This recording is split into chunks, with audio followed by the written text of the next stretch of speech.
समृद्ध जीवन foods India limited या महेश मोतेवारच्या कंपनीच्या नावे असलेली रोल्स रॉयस WB02EB0123 या क्रमांकाची आलिशान गाडी प्रशांत कोरडकरकडे कशी गेली, यामध्ये गुन्हे अन्वेषण विभाग समृद्ध जीवनच्या मालमत्ता ताब्यात घेऊन विक्री करून फसलेल्या गुंतवणूकदारांना त्यांची गुंतवणूक परत मिळवून देण्यासाठी नियुक्त करण्यात आलेले अवसायक यासह सक्षम अधिकारी यामध्ये दोषी आहेत, असा आरोप जनसंघर्ष समितीचे अध्यक्ष शाहूराज माने यांनी केला आहे.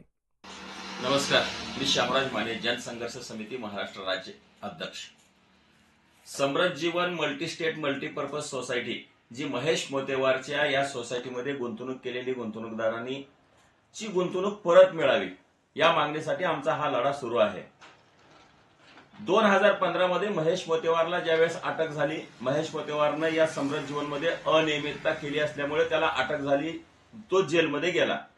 त्याच्यानंतर महाराष्ट्र शासनानं 2016 मध्ये महेश मोतेवारच्या सर्व मालमत्तावरती अवसायकाची नियुक्ती करून MPID कायद्याअंतर्गत त्याच्या सर्व मालमत्ता ताब्यात घेतल्या आणि त्याच्यापैकीच जे सध्या वादग्रस्त प्रशांत कोरटकर, जे छत्रपती शिवाजी महाराजांचा आणि छत्रपती संभाजी महाराजांचा आव्हान केलेल्या अपमान केलेल्या या प्रशांत कोरटकरकडे एक गाडी आढळून आली, जो व्हिडिओ त्यांनी स्वतःहून शो केला होता त्याच्या फेसबुक पेजवरून.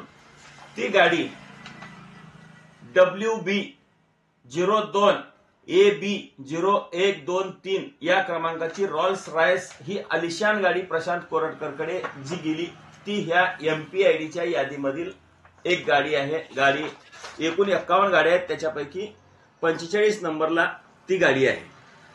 मग ही गाडी त्याच्याकडे गेली कशी? नेमकं हे समृद्ध जीवनची मालमत्ता, महेश मोतेवारच्या कंपनीची मालमत्ता, गुंतवणूकदाराच्या हित संबंधी कायद्याअंतर्गत जप्त करण्यात आलेल्या मालमत्ता, या सर्व मालमत्ता विक्री करूनच महाराष्ट्रातल्या सर्व लोकांचे, समृद्ध जीवनमध्ये फसलेल्या लोकांचे पैसे परत मिळवून देणं हे सरकारचं आद्य कर्तव्य आहे. मग या जप्त केलेल्या मालमत्तामधील एक गाडी त्या प्रशांत कोरटकरकडे गेली कशी? मग त्यावेळेसचे तत्कालीन अवसायक, लिक्विडेटर, तत्कालीन तपास अधिकारी, गुन्हे अन्वेषण विभाग पुण्याचे, त्याच्यानंतर सक्षम प्राधिकारी ज्याच्या निगराणीमध्ये या सर्व मालमत्ता आहेत, त्यांच्या निगराणीमध्ये राहणं गरजेचं होतं. ईडीचे अधिकारी, सीबीआयचे अधिकारी. आज या गाडीचं लोकेशन जर काढलं तर नाशिकच्या सीबीआय कार्यालयाच्या वतीनं ब्लॅक लिस्ट मध्ये टाकलेली ही गाडी आहे आणि जप्त करण्यात दाखविण्यात आलेली गाडी आहे. मग ही गाडी प्रशांत कोरटकरकडे कशी गेली?